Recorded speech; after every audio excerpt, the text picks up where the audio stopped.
Hello guys, welcome to my channel. Ngasidi ꯊꯔꯣꯏ ꯊꯣꯡꯕ ꯑꯣꯏꯅ ꯄꯨꯗꯨꯅ ꯂꯥꯛꯆꯔꯦ.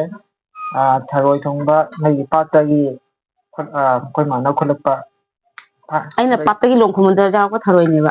ꯑꯗꯒꯤ ꯊꯔꯣꯏ ꯃꯔꯤꯒ ꯑꯗꯒꯤ ꯏꯔꯣꯝꯕ ꯌꯣꯡꯆꯥꯛ ꯏꯔꯣꯝꯕꯒ ꯌꯣꯡꯆꯥꯛꯀ ꯀꯩꯅꯣꯒ ꯐꯨꯅꯤꯟꯒ ꯏꯔꯣꯝꯕ ꯑꯃ ꯑꯗꯨꯒ ꯏꯟꯁꯥꯡ ꯃꯩ ꯁꯣꯝꯗ ꯂꯩꯖꯔꯦ. ꯊꯔꯣꯏ ꯊꯣꯡ ꯃꯍꯤ.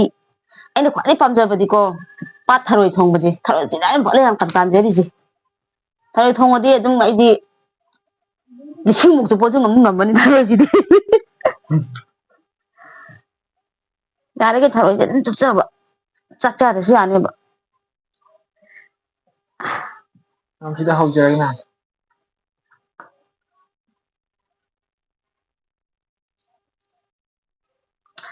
ꯌꯣꯡꯆꯥꯛ ꯏꯔꯣꯝꯕꯗꯤ ꯌꯥꯂꯥꯡ ꯀꯣꯠꯄ ꯍꯥꯎꯕꯅꯤ. ꯔꯦꯟꯖ ꯇꯧꯅꯗꯣꯏꯅꯤꯀꯣ. ꯆꯥꯛꯈꯣꯝꯁꯦ ꯏꯆꯤꯟ ꯏꯅꯥꯎꯗ ꯏꯟꯖꯔꯛꯀꯦꯀꯣ. ꯆꯥꯛꯈꯣꯝ ꯊꯔꯣꯏ ꯃꯇꯣꯡ ꯑꯃ ꯊꯣꯛꯇꯅ ꯂꯩꯔꯝꯃꯦ. ꯑꯁꯤ ꯍꯥꯞꯆꯔꯛꯀꯦ. ꯌꯣꯡꯆꯥꯛ ꯃꯔꯨ ꯑꯃꯒ ꯁꯤ ꯈꯛꯇꯪ ꯏꯟꯖꯔꯛꯀꯦ.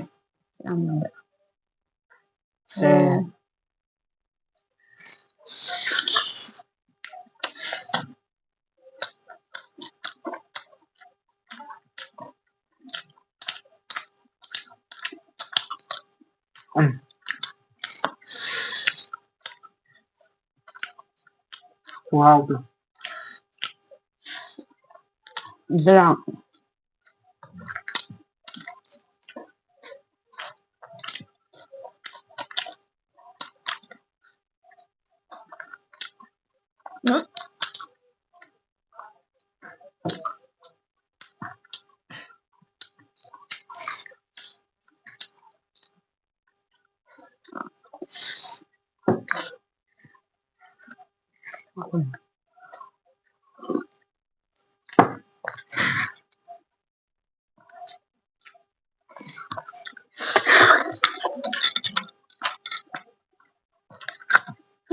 ꯗꯥꯎꯒꯥꯁꯦ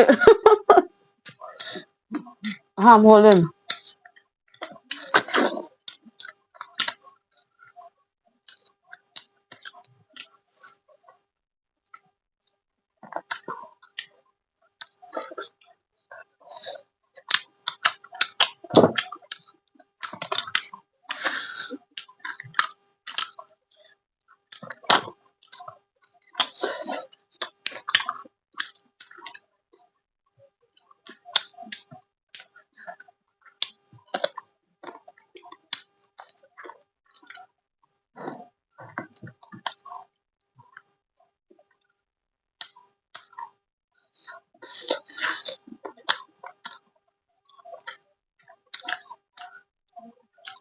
ꯐꯩ.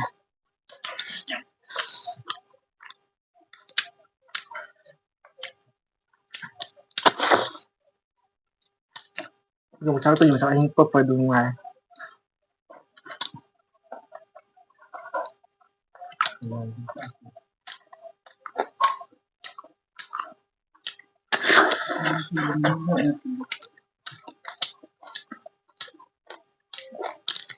Cakep.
Thở rồi cho hào.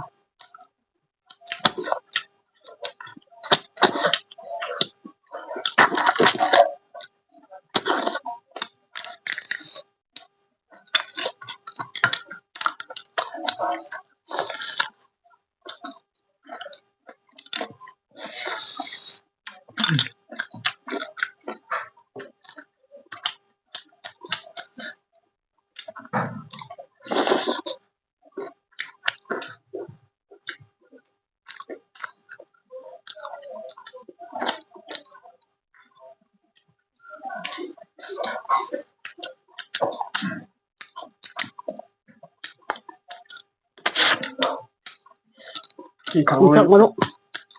thôi máu gì này té.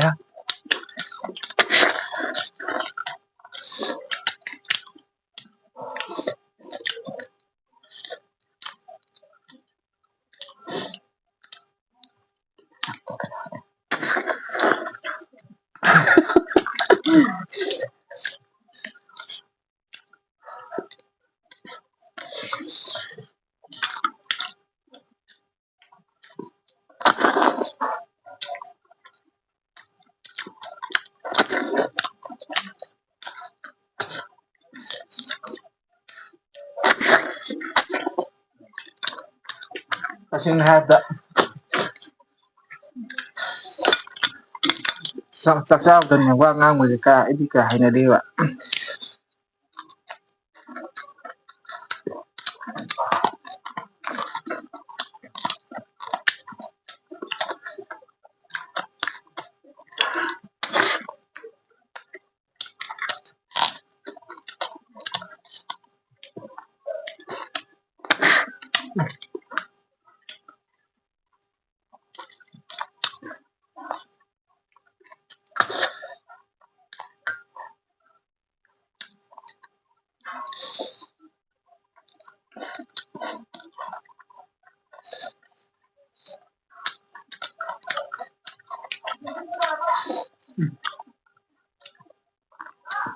Jirang to siya.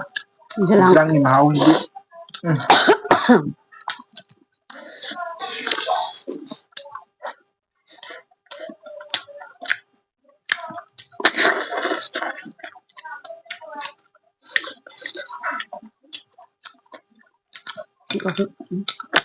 Sama.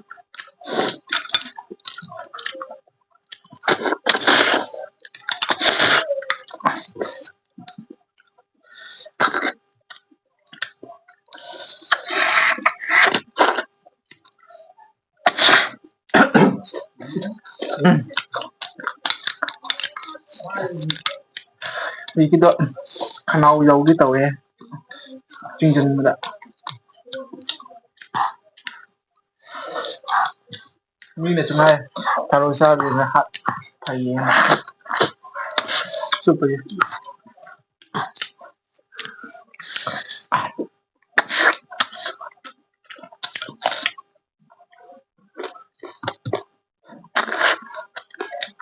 tharo ani chu ada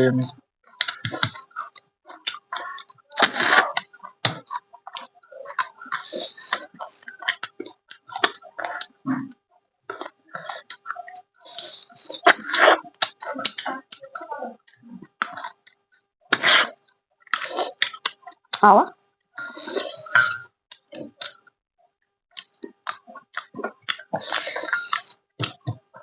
nhưng sao bị khai được phải có gì nhưng sao chứ Chọc tên.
ꯑꯍꯥꯟꯕ ꯌꯥꯎꯔꯝꯃꯦ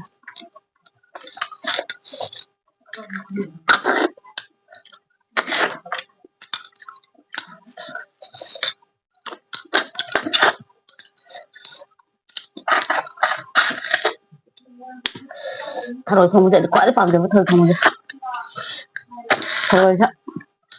ꯊꯔꯣꯏ ꯆꯥꯕꯁꯦ ꯍꯛꯆꯥꯡ ꯌꯥꯝ ꯐꯩ ꯍꯥꯏꯕꯅꯤꯅ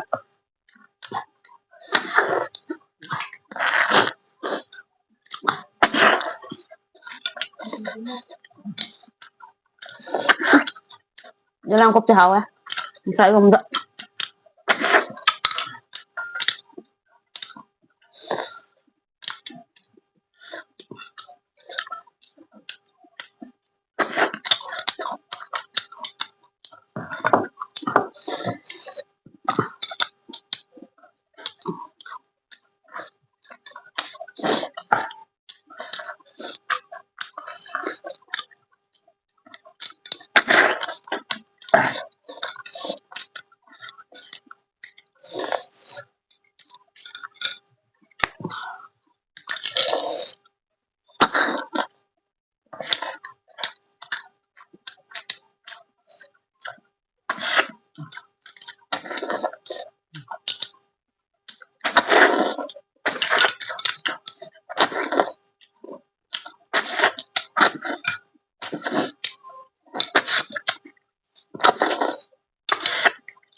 ꯆꯥꯛꯁꯦ ꯑꯩ ꯉꯁꯥꯏꯅ ꯍꯥꯟꯅ ꯂꯣꯏꯕ ꯌꯥꯔꯕꯅꯦ ꯃꯥ ꯌꯦꯡꯉ ꯁꯨꯝ ꯂꯩꯕ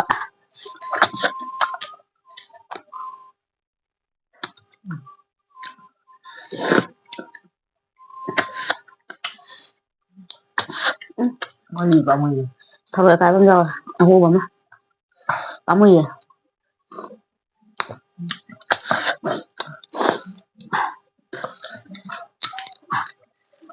ꯈꯨꯠꯅ ꯍꯦꯛꯇ ꯊꯨꯒꯥꯏꯔꯦ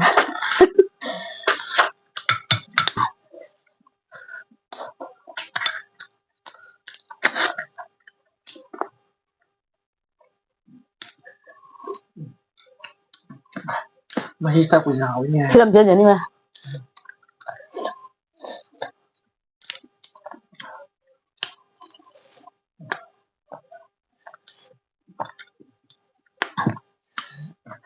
ꯂꯦꯝꯕꯁꯤ ꯄꯥꯝꯃꯨꯏꯌꯦꯕ ꯊꯔꯣꯏ ꯑꯆꯧꯕꯁꯦ ꯑꯩꯅ ꯄꯥꯠꯇꯒꯤ ꯂꯣꯡ ꯈꯣꯡꯕꯗ ꯌꯥꯎꯔꯛꯄꯅꯦꯕ ꯑꯗꯣ ꯃꯥꯅ ꯊꯔꯣꯏ ꯊꯣꯡꯕ ꯆꯥꯅꯤꯡꯉꯦ ꯍꯥꯏꯗꯨꯗ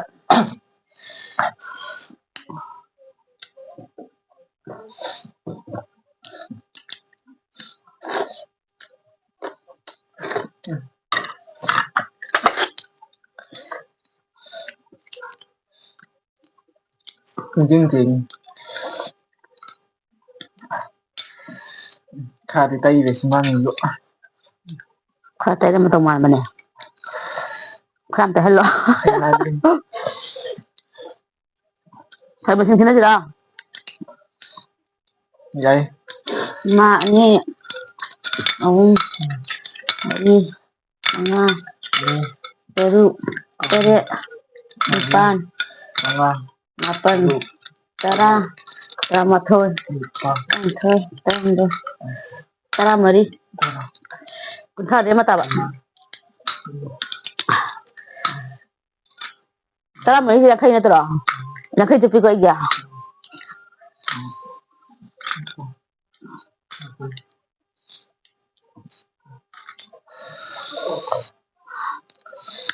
ꯀꯌꯥ ꯅꯤꯐꯨ ꯑꯅꯤ ꯊꯤꯕꯤꯗ ꯑꯅꯤ ꯊꯤꯕꯤꯅꯦ ꯅꯤꯐꯨ ꯑꯗꯨꯗꯤ ꯃꯥ ꯍꯦꯜꯂꯝꯅꯤ ꯊꯔꯣꯏ ꯌꯥꯝꯕ ꯑꯗꯨ ꯃꯔꯐꯨ ꯇꯥꯔꯦ ꯑꯩ ꯀꯨꯟꯊ꯭ꯔꯥ ꯈꯛꯇꯅꯦ ꯀꯨꯟꯊ꯭ꯔꯥꯗꯩ ꯑꯃ ꯇꯥꯕ ꯑꯩꯅ ꯃꯥꯄꯟ ꯍꯦꯜꯂꯦ ꯑꯗꯨꯗꯤ